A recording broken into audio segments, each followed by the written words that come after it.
بسم اللہ الرحمن الرحیم۔ السلام علیکم ورحمۃ اللہ۔ حضرت عائشہ صدیقہ بیان کرتی ہیں کہ رسول اللہ صلی اللہ علیہ وسلم جب کسی مجلس میں بیٹھتے یا نماز پڑھتے تو آپ چند کلمات پڑھتے۔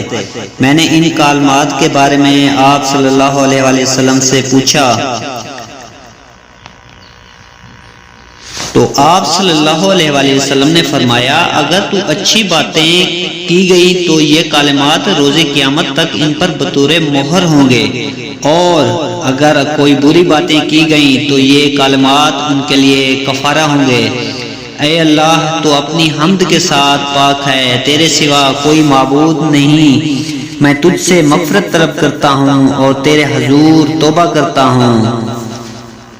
حضرت علی سے روایت ہے کہ ایک مکاتب ان کے پاس آیا تو اس نے کہا، میں اپنی آزادی کے لیے طے شدہ رقم ادا کرنے سے عاجز ہوں، لہٰذا آپ میری مدد فرمائیں۔ تو آپ رضی اللہ تعالیٰ عنہ نے فرمایا، کیا میں تجھے چند کلمات نہ سکھاؤں جو رسول اللہ صلی اللہ علیہ وسلم نے مجھے سکھائے تھے؟ اگر تجھ پر کسی بڑے پہاڑ کے برابر بھی قرض ہوگا تو اللہ اسے تجھ سے ادا کر دے گا۔ کہو، اے اللہ، تو اپنی حلال کردہ چیز کے ذریعے اپنی حرام کردہ چیز سے مجھے کافی ہو جا، اور اپنے فضل کے ذریعے اپنے علاوہ مجھے سب سے بے نیاز کر دے۔